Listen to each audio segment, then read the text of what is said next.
Why the fuck do I have 700,000 followers? Bruh.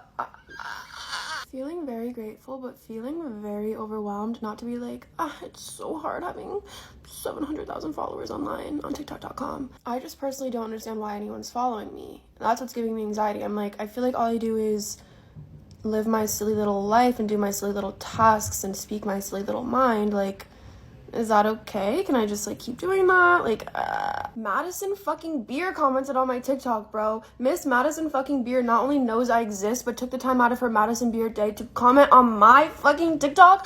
Like Bunny the dog, Chantal Jeffries. And I'm supposed to act like that isn't literally the craziest thing that's ever happened. For the record, I know that I probably should act cool when things like that happen, but I'm just never going to, never have, never will. Like, if I meet someone that I like and follow, I'm gonna be like, hey, I love you. I'm not gonna be like, what's your name? Like, I don't know. I'm not a cool girl. I'm not gonna pretend to be one. It's crazy that my TikTok journey started with like modeling tips. Like, that used to be my thing. I was like Little Miss Modeling girl. The reason I don't really post modeling content anymore is because I do not want to build an audience by exploiting people's insecurities. Like, don't get me wrong, I love giving modeling advice. I would love to continue doing that. I think if you're gonna get into the industry, I would at least like to prevent you from going through some of the things that I've gone through. However, I think there's a really fine line between that kind of like advice content and generally just like being like aspirational or being like, oh, this is my life as a model, like look how much better it is in yours, and people following you or engaging just because they like feel bad about themselves. Like,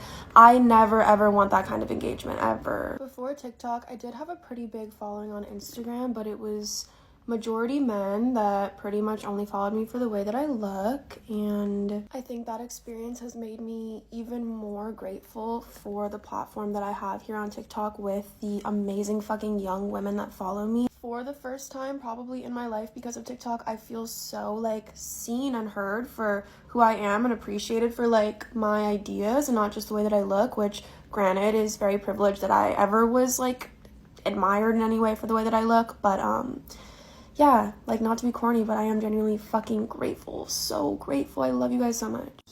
Anyway, I know this was a really silly video, but I'm just really happy and excited today. Thank you guys again for 700,000.